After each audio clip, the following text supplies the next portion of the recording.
the Bhavan has grown as a cultural organization for the preservation of the nation's heritage and is involved in a wide range of activities, including fostering culture and heritage, book publishing, running schools, specialized institutions of management and computer science.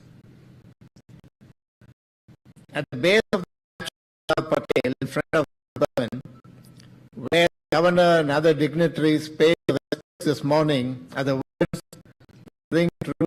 And I quote, "The first requisite for building a strong, free India is unity and peace. If there is no unity in the country, it is bound to go down. For unity, we must forget differences of caste and creed and remember that we are all Indians and all are equal." Given his emphasis on unity, his birthday is appropriately celebrated as a day of national unity. Sardar Patel was one of the trinity that guided the nation at its birth, along with Mahatma Gandhi and Jawaharlal Nehru. They complemented one another. Sardar Patel's practical wisdom, combining with Gandhiji's spiritual power and Nehru's idealized vision. His leadership qualities were seen in abundance during the freedom struggle and in the early formative years of the nation, though he considered himself a soldier and not a leader. Unlike Gandhi and Nehru, prolific writers, Sardar Patel wrote relatively little beyond his letters. He famously remarked that it would be better to create history rather than write it. And he did create history with his momentous contribution. His organizational capabilities came to the fore during the freedom struggle from the non-cooperation movement onwards, when he was the chief lieutenant of Mahatma Gandhi. And he earned the title of Iron Man when he combined firmness, persuasion and direct action in getting the princely states to merge into India. The creation of the numerous princely states presented him with the biggest challenge of his life. While Mountbatten had told the princes categorically that their independence was not an option and they had to merge with either India or Pakistan, some of the princes, fearing the loss of power and wealth, did nurture dreams of independence within the Commonwealth. Sardar Patel's firm handling made it clear to the princes that merger with India was the only option. Any other course would lead to chaos and violence, he warned them. Of the three states that were the last remaining holdouts, Junagadh soon fell in line. Hyderabad proved truculent, forcing Sardar Patel to send in the forces in what was euphemistically described as a police action. Incidentally, the founder of Bharatiya Vidya Bhavan, Kulapati Munshi, was sent as an agent to Hyderabad, and his reports played a decisive role in the decision to send in the troops. Jammu and Kashmir signed the instrument of accession, but the raids by the Pakistani army had resulted in a truncated state that still remains problematic. Sardar Patel passed away 3 years after independence, leaving open the question what the course of the nation would have been if he had remained on the political scene longer. He had on several occasions stressed the need to grow enough food to expand the railway network and develop shipping and coastal areas. He had a great deal of admiration for Nehru, but whether he would have gone along with all the components of Nehru's vision of a liberal, industrializing, socialist, non-aligned nation is a matter of continuing debate. Be that all as it may, we in Bharatiya Vidya Bhavan are indeed happy to welcome the Honorable Governor and Sri T.S. Krishnamurthy to this celebration. And let me also congratulate the winners of the various competitions who are gathered here to receive the prizes from the Honorable Governor.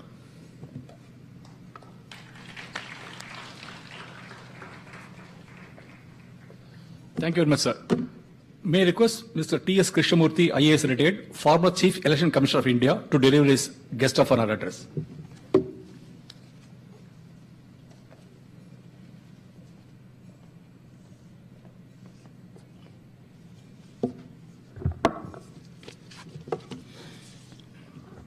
Honorable Governor, Mr. R. Ravi, Mr. N. Ravi, Chairman of the Bharatiya Vidya Bhavan, Mr. Dave and Mr. Ramaswamy, ladies and gentlemen, I am indeed privileged and delighted to be here this evening to participate in a celebration in memory of Sardar Vallabhbhai Patel, who is often known to Indians as the Iron Man of India.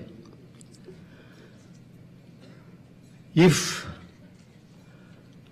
Adi Shankaracharya gave spiritual orientation to the unity of India, if Vivekananda gave social orientation to the unity of India, if Mahatma Gandhi gave ethical orientation to the unity of India, Sardar Vallabhbhai Patel gave administrative and political orientation to the unity of India.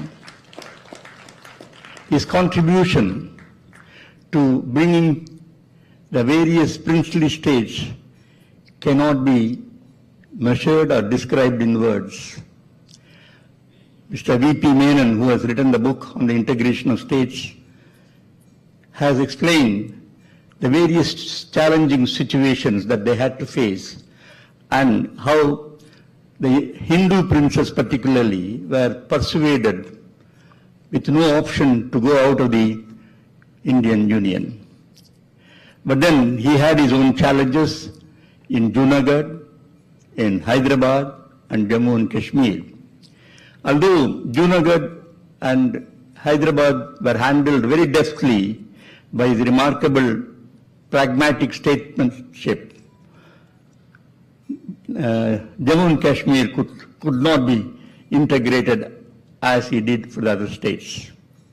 In fact, when he was asked to comment on this, he had to admit that it was being handled by Mr. Nehru and that he couldn't handle it directly.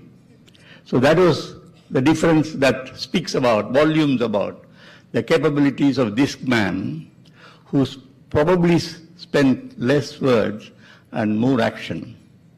The second important contribution of Sardar Vallabhbhai Patel is probably known to many civil servants.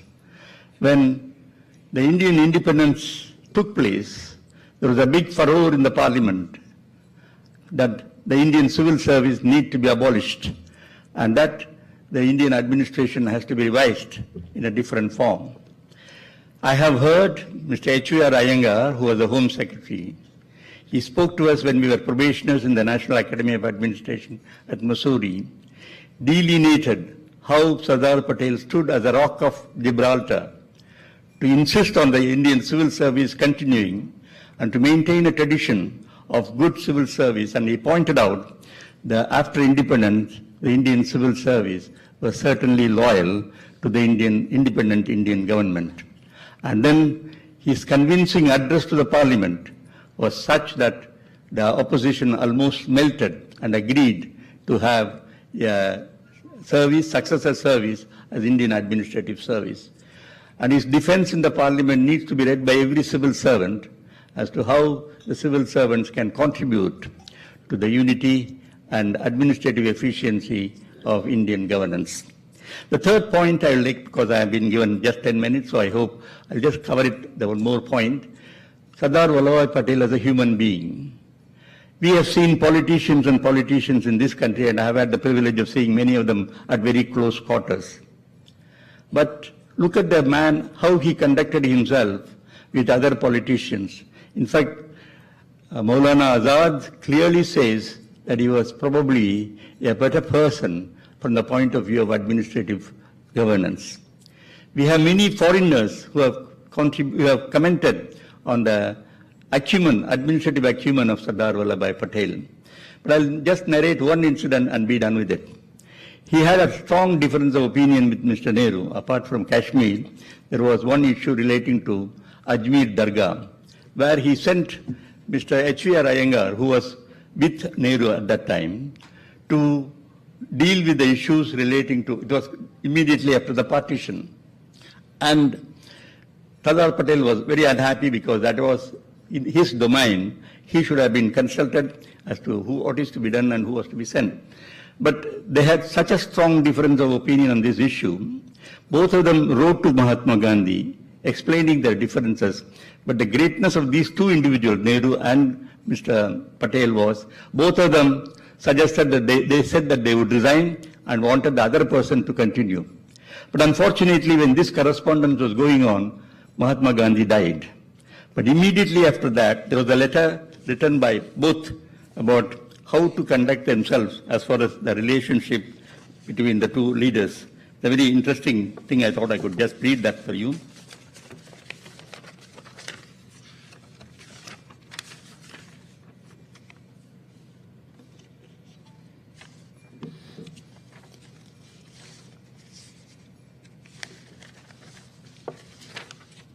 Yeah.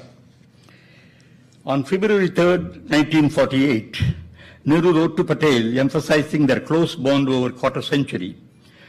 In the crisis that we have to face now after Bapu's death, I think it is my duty, and if I may venture to say yours also, for us to face it together as friends and colleagues, not merely superficially, but in full loyalty to one another and with confidence in each other.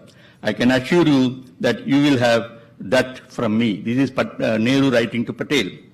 Mr. Patel responded with grace and decency and decorum 2 days later, and he said, the paramount interests of our country and our mutual love and regard, transcending such differences of outlook and temperament as existed, have held us together. His, that is Mahatma's death, changes everything, and the crisis that has overtaken us must awaken in us a fresh realization of how much we have achieved together and the need for further joint efforts in our grief-stricken country's interests.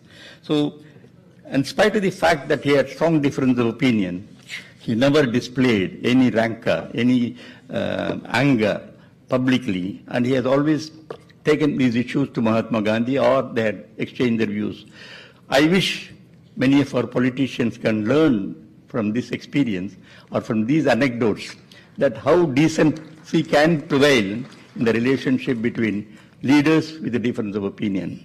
Thank you very much for giving me an opportunity, and I do hope the legacy of Patel will continue forever. Thank you. Thank you very much, sir, for taking us through the pages of history with first-hand information and authentic knowledge.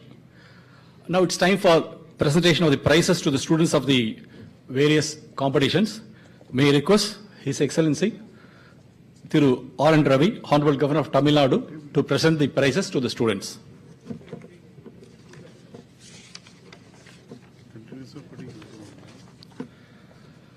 Winners of the intercollegiate oral competition in English, first prize goes to Krena Sasidharan from Women's Christian College, Chennai.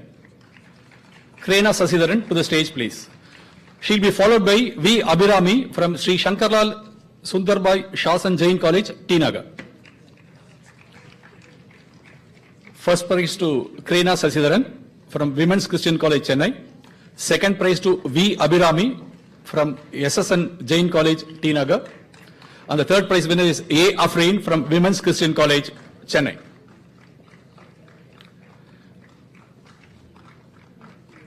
Afreen, come to the stage, please.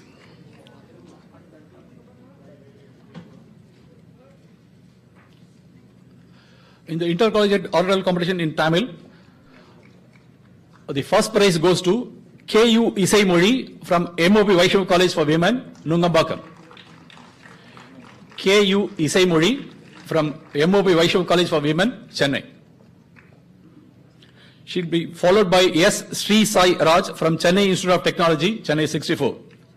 And the third prize winner is S.M. Yuvarani from MOP Vaishnav College for Women, Nungambakam. Third prize is also shared by Pradeepa Sundaraman from MOP Vaishnav College for Women. In the intercollegiate oral competition in Hindi, the first prize goes to Diya Setia from MOP Vaishnav College for Women, Nungambakam. Diya Setia will be followed by Monica Kumari from MOP Vaishnav College for Women, Nungambakam.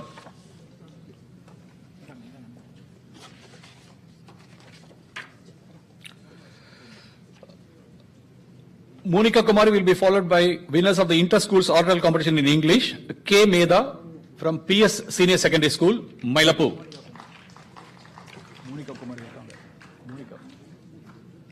This is Monica Kumari from MOP Vaishnav College for Women receiving the certificate and the prize. Monica is followed by K. Meda from PS Senior Secondary School, Mailapu. The second prize winner in English competition for schools is Aishnavi V. Bharadwaj from PS Senior Secondary School, Mailapu.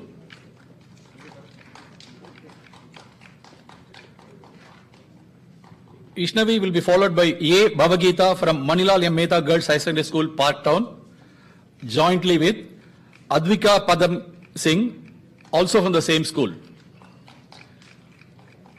Bhavagita and Advika Pahat Singh.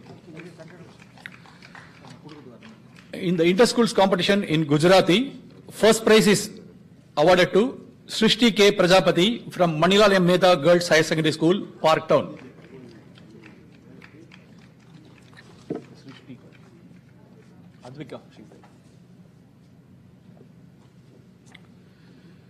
This is Advika Pahat Singh from Manilal M. Mehta School, Parktown. Next will be Srishti K. Prajapati from Manilal M. Mehta Girls High Secondary School, Parktown, followed by Kanchan L. from the same school. Kanchan will be followed by G. Shraddha, also from the same school.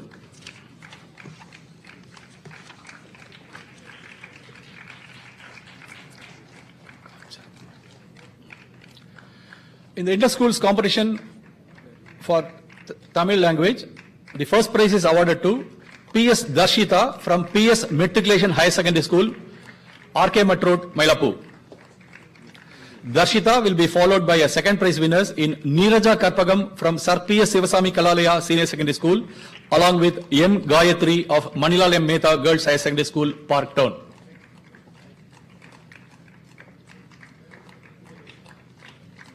This is Darshita. Followed by Neeraja Karpagam from Sir P.S. Sivasami Kalalaya Senior Secondary School, Mailapu, along with M. Gayatri of Manilal M. Mehta Girls High Secondary School, Parktown. The third prize winner in the same category is B. Kalpana of Manilal M. Mehta Girls High Secondary School, Parktown. In the inter-schools competition in Hindi, the first prize is jointly shared by Shamli S. of Manilal M. Mehta Girls High Secondary School, Parktown, along with Raksha M. of Chettinad Sarvaloka Education, Kelambakam.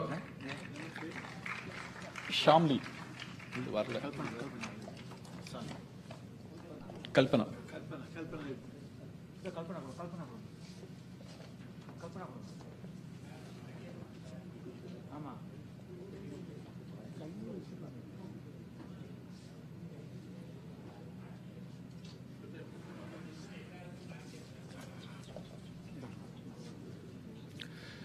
This is B. Kalpana of Manilal M. Mehta Girls Secondary School, Parktown, picking up a third prize in school's Tamil competition.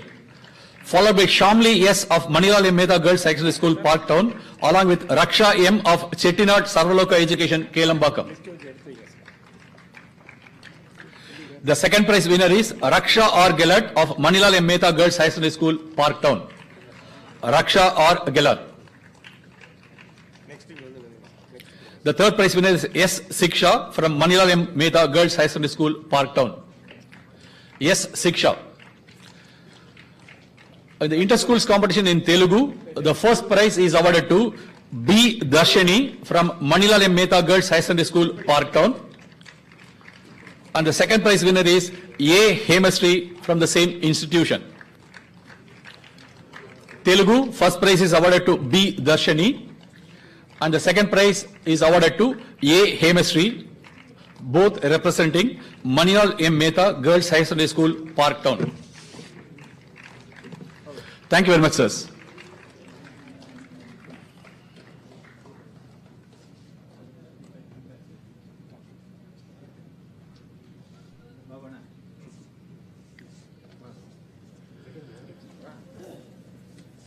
May I now request Thiru R. N. Ravi, Honorable Governor of Tamil Nadu, to deliver his address.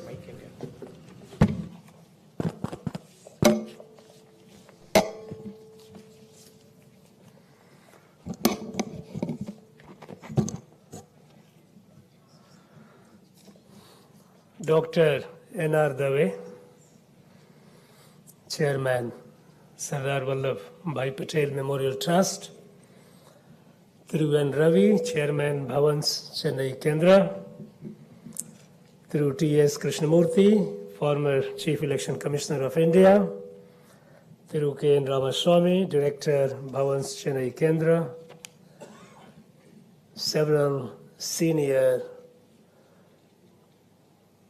leaders of the community present here, distinguished invitees, students, prize winners, gracious ladies and gentlemen. Today we are celebrating the 147th birthday of one of the tallest leader of our country, Sardar Vallabhbhai Patel. Thiru N. Ravi, as well as Thiru T.S. Krishnamurthy, beautifully, succinctly, briefly tried to describe this great man and his great contributions. As a visionary statesman, as an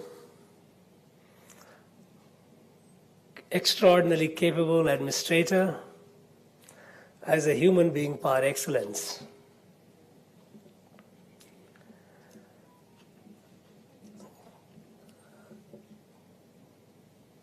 I thank this Sardar Vallabhbhai Patel Memorial Trust and Bhavan for keeping the tradition of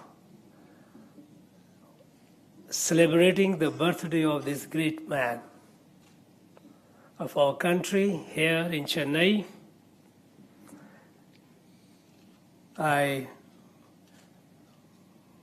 In fact, I would like to thank each one of you present here that you choose to come over and be part of this celebration. Unfortunately, this great person I find here is not adequately appreciated, his contribution, what he did. Maybe ignorance, maybe we have not taken adequate measures to keep the people, our young generation, aware of. The trust has been trying to do a lot of work. I heard in Madras University setting up a chair, and perhaps desire to have some more with the whatever modest resources that they have. But it would be a misfortune if we do not give due to this architect of India, whose contribution is very simply, clinically presented to our young generation, that he integrated so many, more than 560 princely estates. This, I said clinically because it doesn't go down deep in our psyche, how the situation was at that point of time and who were these 565 entities. When we say they were princely estates, we continue to look down on them as if they were when they were princely estates, they were under the suzerainty of the British. But let us not forget that when the British, all through what they have been doing, which they did, even at the time of departure, the greatest disservice to this country. Through two acts of British Parliament were very important. One was India Independence Act 1947, under which they declared independence of India. It's talking about the paramountcy of power shifting from the British to the Indian people. And the second was Government of India Act 1935 as amended in 1947. Government of India Act 1935 had given certain prerogative, certain privileges, certain status to the princely estates. And as amended in 1947, what the British did, they said, well, we are taking away our paramountcy over you, you are independent. I heard perhaps some British guy, Mountbatten, said that you had no option, but that is all typical mischievous British policy. Under the Act, they had made them independent countries, so they were not princely estates anymore. On the midnight of the 14th, 15th August 1957, they all became independent countries. And talking about them, you better be with India or be with that, because they had three options: be with India, be with Pakistan, or remain independent. So remaining independence was an option given under the British Parliament Act. And many of them had the desire to be independent. So they were not just mere princely estates. Imagine this country with whatever country was left after partition. Within this, you had more than 560 independent countries, however small they might have been. Because this country was bleeding. This communal partition of this country had led to over 500,000 people dead and several million displaced. All around blood. While all this was happening, and the government didn't have the resource to deal with the situations, extraordinary, unprecedented breakdown of law and order situation where chaos and fight all around. Communal riots had broken out in the country. If these states had chosen to remain independent, I don't think India had the resources at that point of time to keep them so. And I'm sure the British would have happily stoked their desire for independence, encouraged them to remain independent, because they wanted a moth-eaten India. In that backdrop, this great man, with his resoluteness and boldness, through cajoling, through persuasion, through pressure, he brought all of them to sign the instrument of accession. It's not a small feat. I think at this point, had Sardar not been there, many of us sitting here would have been citizens of several countries, would not have been sitting together here and talking and listening about him. This was an extraordinary achievement. It was not just mere accessing or integrating the princely estates.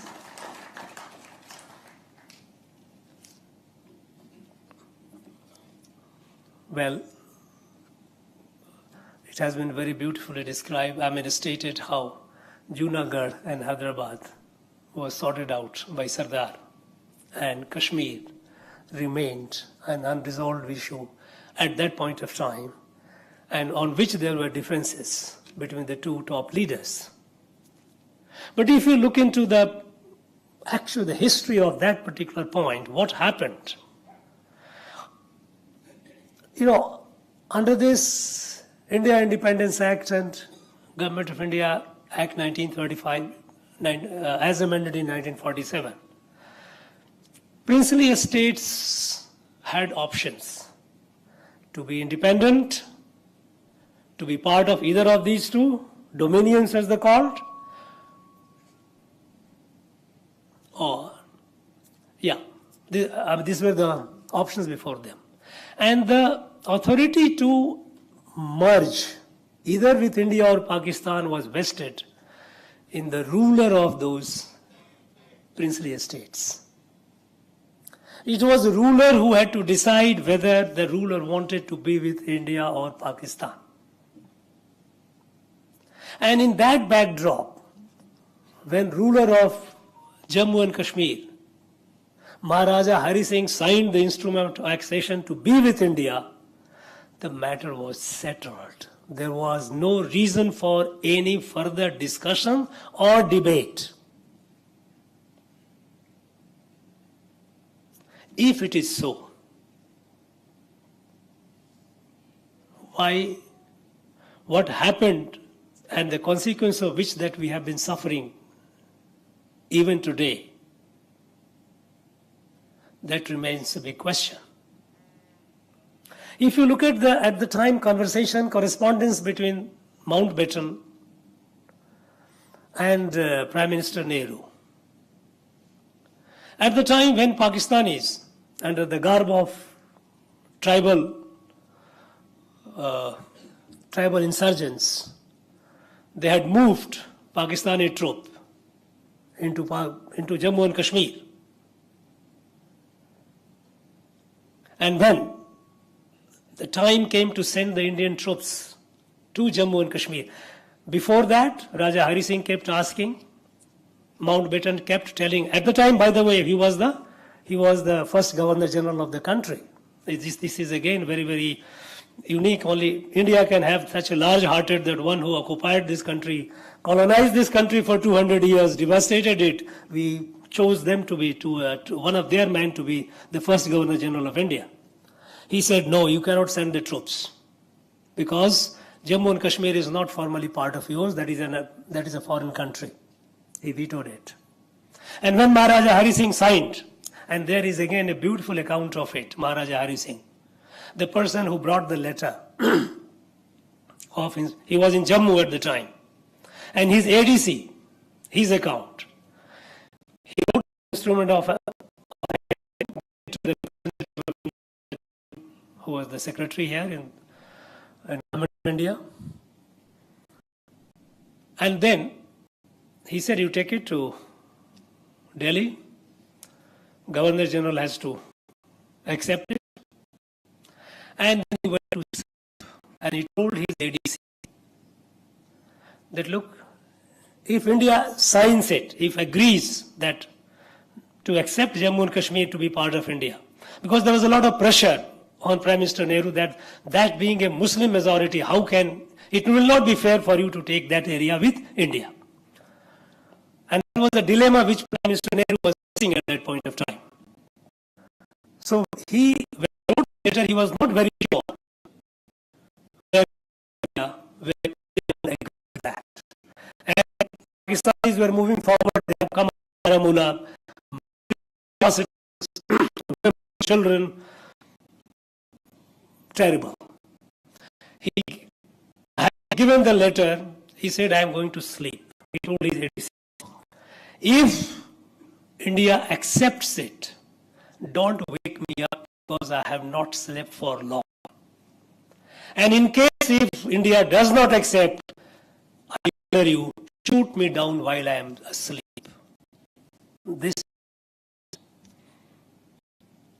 And then when the letter came, Mountbatten fretted and fumed. This is not fair. How we are going to, against the people of Kashmir, they are majority. And then he says, no, yes, we are not against, we will. Rai Sumari, as it is called, freedom. Taking people wish was not legal framework. Like all the 565 princely estates, it was vested in the ruler of that state. It was in case of Jammu and Kashmir that British pressured the then Prime Minister, who was idealistic in the vision, that you must have the wish of the people. And in that background, when there were differences between Patel, and Patel was very upset with that, to send the troops, and the troops were sent. But the troops, when our troops started moving forward, immediately came a communication from the British Prime Minister. It's a letter to the Indian Prime Minister. You using force to retrieve the area, it will be the biggest blemish on the history of India. You are going to be the largest democracy. It must be peacefully resolved. And then he was persuaded that you have a steel frame case, go to UN. Our troops were stopped at Uri, which became the LOC, line of control. We didn't move forward because we were made to believe, both by the British and the Americans, that you come to UN, we will resolve it. You will have you have a steel, because under the Act, since the sovereign of Jammu and Kashmir state has signed instrument of accession, it is a part of India. Pakistan cannot. But when the matter came, and under that persuasion, we went to UN. But when we went to UN, these countries, both the countries turned against. They turned around. They say, let there be a status quo. And let us demilitarize. They started putting conditions. At that point of time, Pandit Nehru felt very bitter. And he has recorded it, that how deceived he was at that point of time. Now,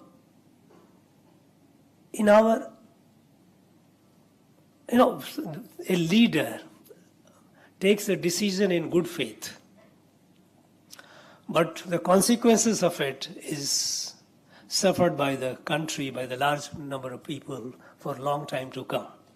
What Patel did, what Sardar did by integrating the whole, we are now having one united India, a country.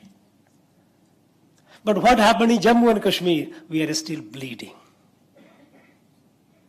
A decision, a bold decision to make it a part of India.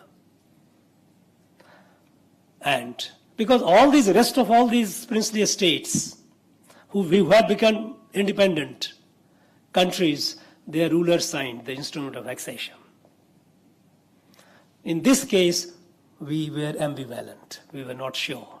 We were carried away by the assurance given by. And at the time, it was a pure and simple, a strategic move of the Americans and the British to keep that area with them.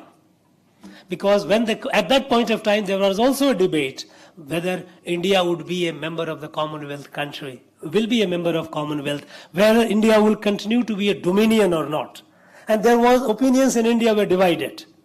While one set of people said, no, they should be, there were a strong opposition to it that, no, we should not be part of the British dominion again. They were not very sure. And Prime Minister Nehru had a desire to be non-aligned, not to be seen as part of this group or that group. So Americans and British, they were not confident what would be its approach of what would be this attitude of India, whether they would be or not. And at that point of time, when Soviets were expanding and coming towards the wild field of the Middle East, this region was very important, strategically very important, what we call Gilgit-Baltistan. They wanted to keep that with them. And by the way, the Gilgit-Baltistan was declared independent by a British major it was a part of India. Technically, legally, because Maharaja had signed the instrument of accession. It was on 30th October night that Major Brown, British, because at the time, Commander-in-Chief of the Indian Army, Commander-in-Chief of the Pakistani Army, both were British. India's Governor-General was British. Now this British major, he put the flag of Pakistan. He put this, who was the Maharaja's governor in Gilgit, he put him in house arrest and put the flag of Pakistan over this. That is a part of Pakistan. That is how he was honored by Pakistan by Sitare. What is they call it? They have a prize, they have a award, Pakistan or so. It was a highly mischievous, destructive for India conspiracy by the British, aided and heavily abetted by the Americans, and we fell into the trap.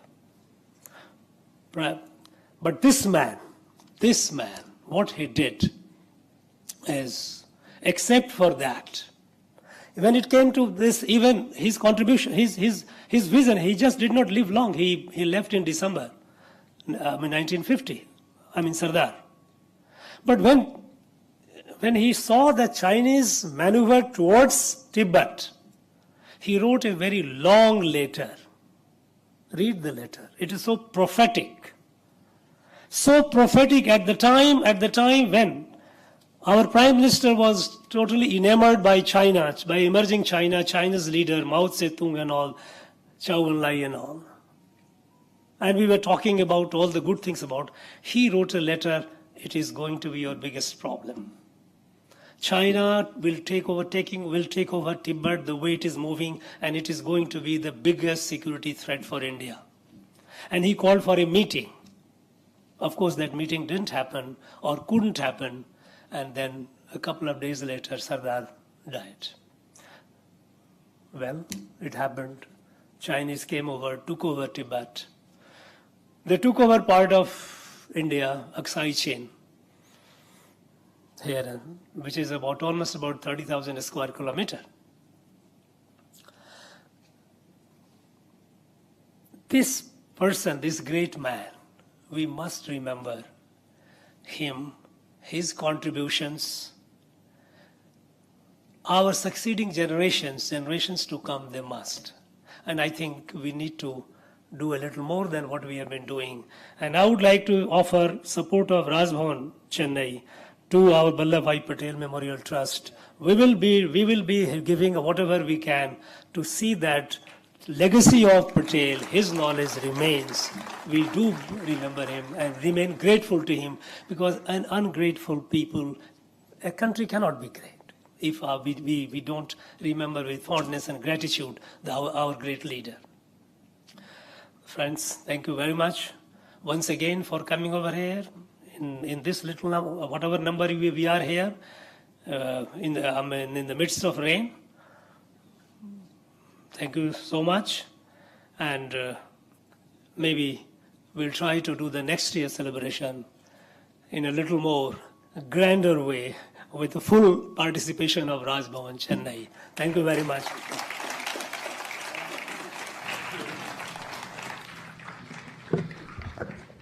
Thank you very much, His Excellency, for your extempore speech. You have shed enough light on very many hidden pages of history, and when such information comes from the mouth of a constitutional functionary of your stature, we are sure it is taken in the true colors.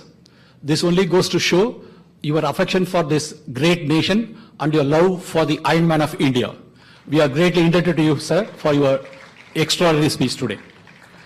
Before we move on to the vote of thanks, may I request His Excellency to present a shawl to Ms. Devi Netiyar, who is going to present a program today.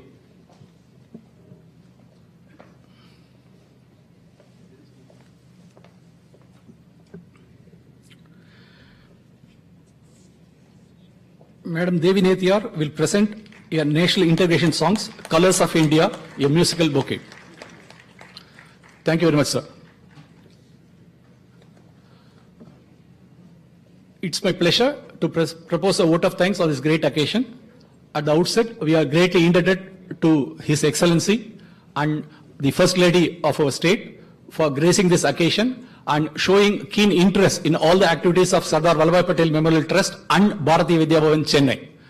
We are thankful to the staff of the Raj Bhavan also for giving us enough support to make this event a grand success. It is the students who take keen interest in the oral competitions. So our thanks are due to the students, parents and teachers of various educational institutions. We are also thankful to the judges of the competitions for spending their time with the children to evaluate their performance. our grateful thanks are to the media and all our invitees. This program will be followed by national integration songs to be presented by Devi Netiyar and her group Colors of India, a musical bouquet. I request all the guests to kindly be seated until our chief guest leaves the venue. With these few words, I once again thank every one of you for your keen participation in this function. Please stand up for the national anthem to be sung by people from the Sargam group. I would also request all of you to join them in chorus. Thank you. जनगण मन अधिनायक जय हे भारत भाग्य विधाता पंजाब सिंध गुजरात मराठा द्राविड उत्कल बंगा विंध्य हिमाचल यमुना गंगा उच्चल जलधि तरंगा तव शुभ नामे जागे तव शुभ आशीष मागे गाए तव जय गाता जनगण मंगलदायक जय हे भारत भाग्य विधाता जय हे जय हे जय हे जय जय जय जय हे.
एक्स्ट्रा कर भाई एक्स्ट्रा कर audio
Namaskaram.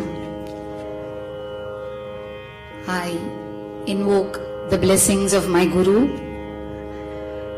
and the many iron men who are sitting right here in front of me.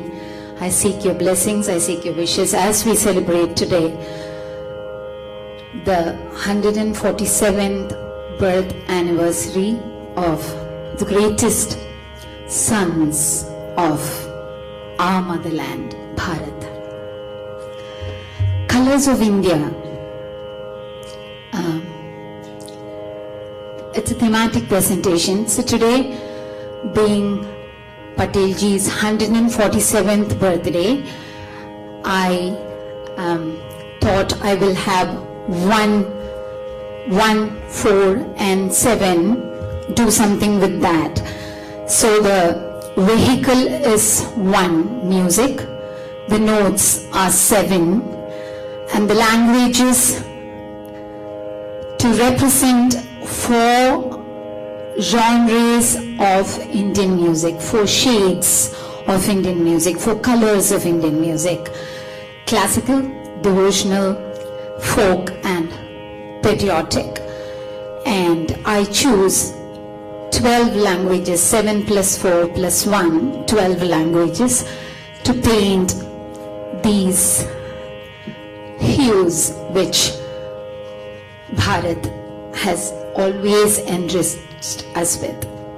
So with your wishes, with your blessings, we pay our humble tribute to the greatest sons of Bharat.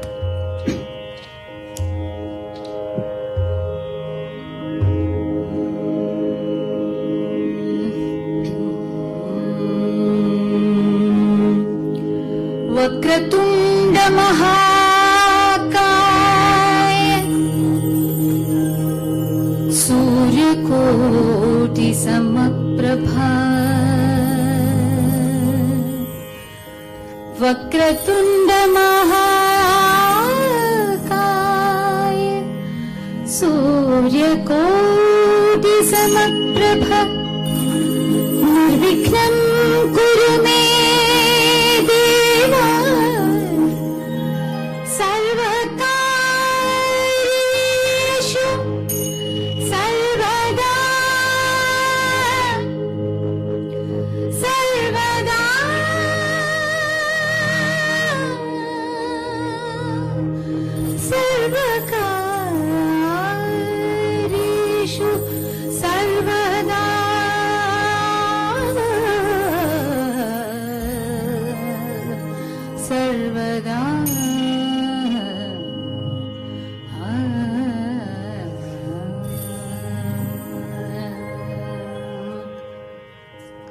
गजवदना मां पाहि गजवदना मां पाहि गौरीतनया सदनं गज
सकल विघ्न निवारण साधु जन सुपोषणा निखिल भुवन पालना सकल वरद वास संभूता कितजन नी करिसा सा निसा निवा निसा निगा पगनि महाबनि परित निकितक निकितक कितजन निकरिसा सा निसा निगा निसा निगा पगनि महाबनि सा निकितक निकितक पगनि भगवानि सा निकितक निकितक कितजन निकरिसा सा निसा निगा